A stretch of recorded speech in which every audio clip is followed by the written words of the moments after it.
Welcome back to the reading of the poem of the Man God, written by Maria Valtorta, Volume 3. Chapter 391, Part 2. At Masada.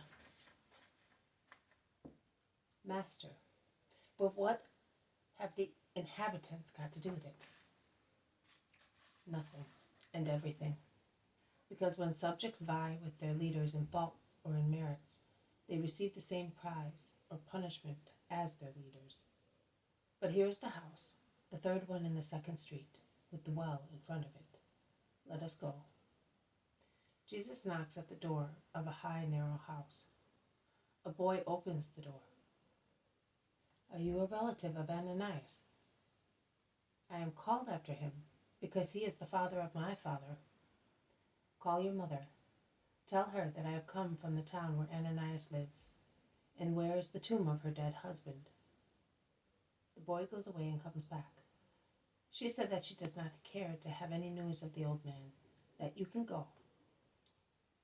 Jesus' countenance becomes very severe. I will not go away unless I speak to her. Child, go and tell her that Jesus of Nazareth, in whom her husband believed, is here and wishes to speak to her. Tell her not to be afraid. The old man is not here. The boy goes away again. The wait is long. People have stopped to watch, and some of them ask the apostles questions, but the atmosphere is unpleasant or indifferent or ironical.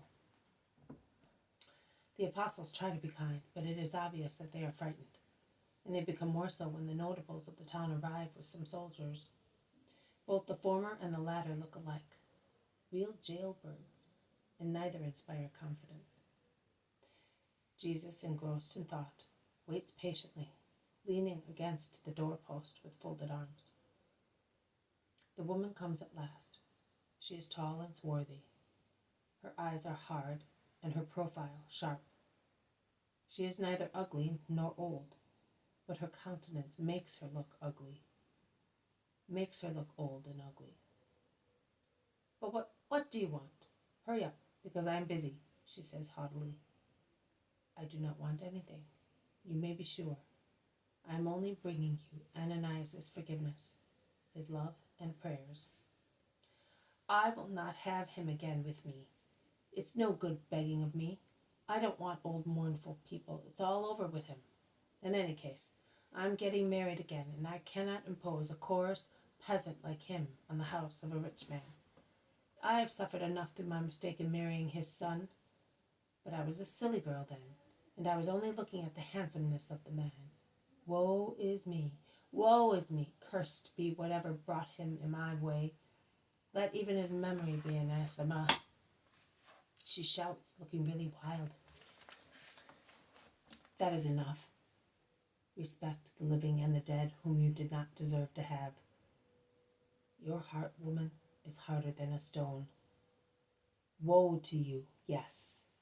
Woe to you, because there is no love for your neighbor in your heart, and consequently, Satan is in you. But watch, woman, watch, lest the tears of the old man and those of your husband, whom you certainly oppressed through your lack of love, should become fire raining on what is dear to you. You have children, woman. Children. I wish I did not have them. Also, the last tie would be broken. But I do not want to hear anything. I do not want to hear you. Go away. I am in my house, in my brother's house. I don't know you. I don't want to remember the old man. I don't. She shouts like a magpie plucked alive. She is a real harpy. Be careful, says Jesus. Are you threatening me? I am calling you back to God, to his law, as I feel sorry for your soul. How can you bring your children up if you have such feelings? Are you not afraid of the judgment of God? Oh, that's enough. Saul, go and call my brother and tell him to come here with Jonathan. I will show you. Oh no, it is not necessary. God will not compel your soul. Goodbye. And Jesus goes away, elbowing his way through the crowd. The road is narrow, between high houses. The defense center of the fortress town is in the eastern side, where everything falls sheer for hundreds of meters, and where a narrow winding path, strikingly steep, climbs up to the top of the peak, from the plain and from the seashore.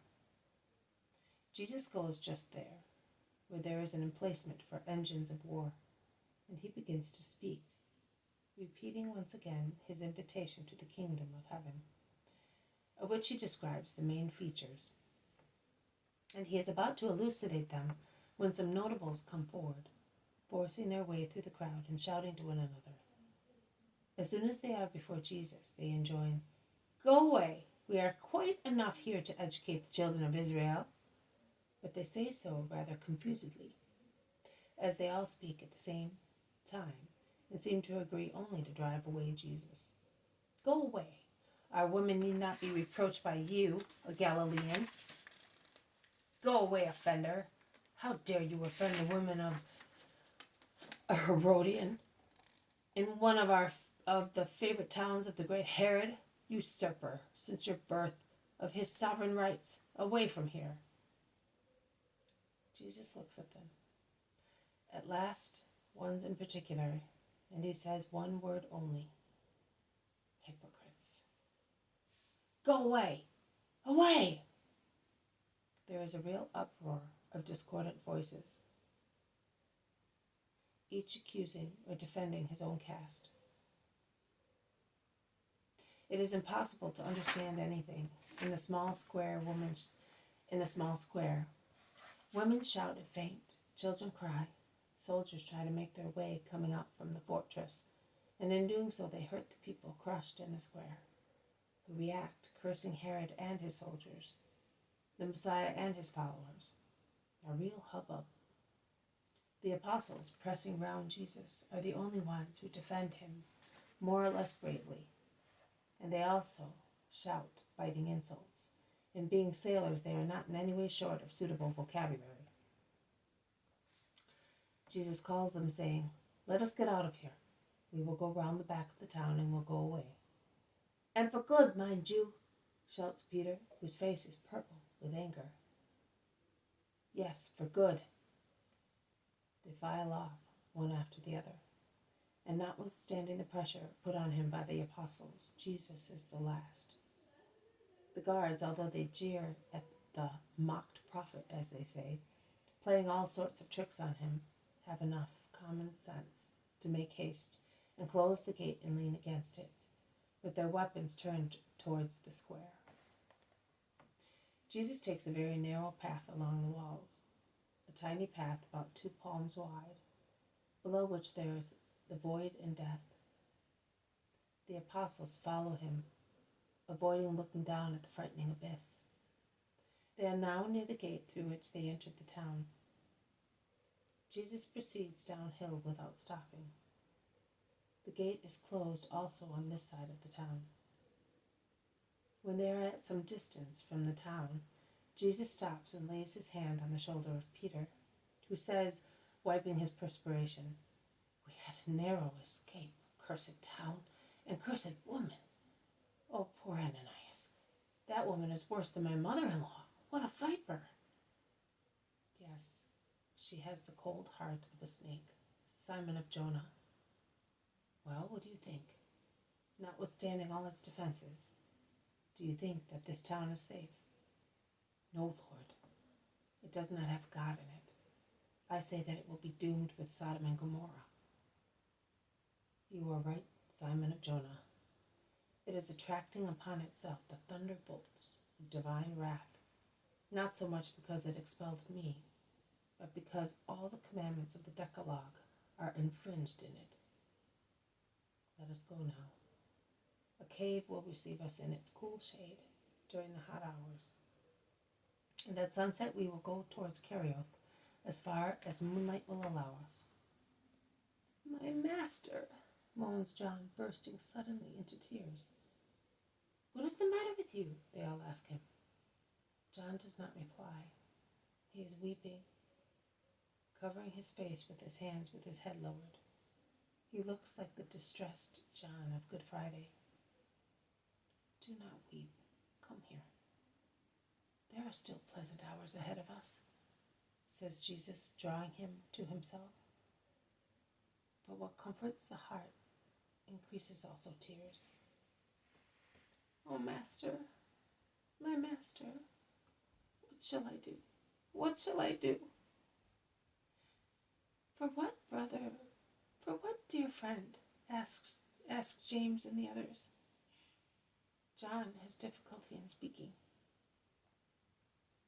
Then raising his face and throwing his arms round Jesus' neck, thus compelling him to bend over his distressed face, he shouts and replies to Jesus instead of those who had asked him the question, "Seeing you dying, God will help you, his beloved child. You will not be without his help. Do not weep any more. Let us go." And Jesus walks away, holding by the hand the apostle blinded by tears.